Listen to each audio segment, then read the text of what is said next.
Hey everyone, Lee Kenny here. Hope you're well. It's been around a week since we've launched the training, and I just wanted to cover an important part, which is withdrawing your winnings. We've had a lot of very positive emails through this week since we've launched. I think a lot of people feeling energetically the system is really kind of in their sweet spot.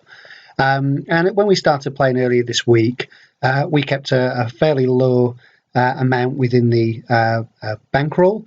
So we were playing with a bankroll amount of around 800, and we left around 400 in at the beginning of the week within the account. So a lot of people asked, how come that was so low? Were we betting above our bankroll? Or were we applying a different method? No, we were still applying the same bankroll. The only thing is we chose not to deposit it all at the casino. Because we have been playing quite some time, and I guess because we're fairly well grounded in the method and have a lot of confidence, we didn't necessarily need that confidence of being able to see the whole bankroll within the casino that we're playing. And one of the things I like to do is basically switch through casinos where possible.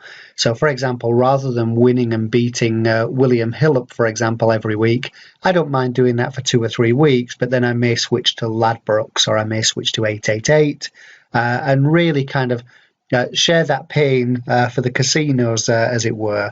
But really, a lot of people will be wondering, do I just now step up? So, for example, you can see here our balance, we're on Friday, and as I mentioned, we typically sweep our cash out on a Friday, or the cash we want to take out.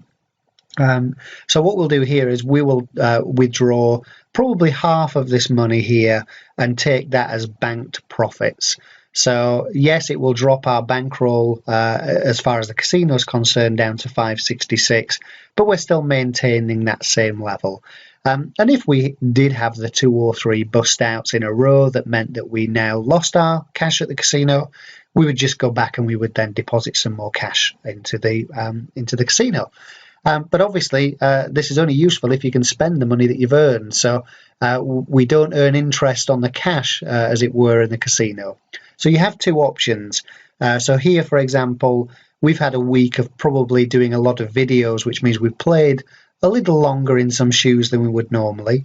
And we've not banked profits when we normally would have done. So I think we're around 600, 650 up for the week, and that's pounds. So give or take about 900, 1,000 US dollars.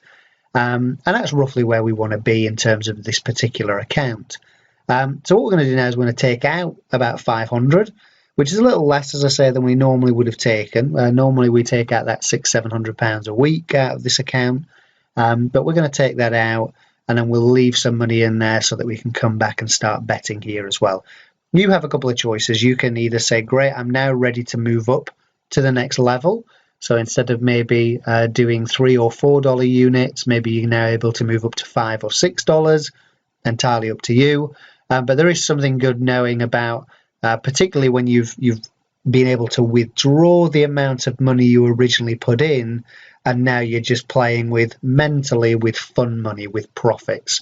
But again, we want to see these profits coming over time to you. So again, it's just to kind of cover that today. Nothing vitally different in terms of strategy. Just make sure that you are you're not eating your seed corn, as it were. You're still leaving money to be able to gamble, and in some territories you may not be able to switch through different casinos, and that's perfectly okay. If you are doing other systems, whether it's blackjack, whether it's roulette, then again you can kind of work through some of these options with the casino and make sure you're not necessarily just playing all on one. But as I say, casinos love a system. They will, if you were big enough to trigger any sort of alert with them, they'll see that you're always betting player in this instance, and that's perfectly fine because they know they have a house edge over time. So there'll be a cursory glance and they'll think, great, there's nothing untoward going here. It's pretty standard. You're just having a lucky week, and then hopefully they won't notice that that's your 7th or 8th or 9th. But even if they did notice, you're doing nothing wrong. So I wouldn't worry too much about that. So I hope you found this useful. If you haven't looked at them yet, do look at the over-the-shoulder videos. I think there's a lot of clarity there for people who didn't feel 100% comfortable with when to switch from the HB levels. And I think that's really put a lot of people's mind at rest, that they understand that. So do take a look over those as well. And of course, keep sending in your comments as well. So thank you very much for watching. Hopefully that covers what to do in terms of bankroll and withdrawals. So we're going to go ahead and, as I said, withdraw some cash for the weekend. We won't obviously have it in our account till early next week, but we're pretty happy with that. So a good week all in all. I hope you've had a good week as well, and I look forward to chatting to you soon.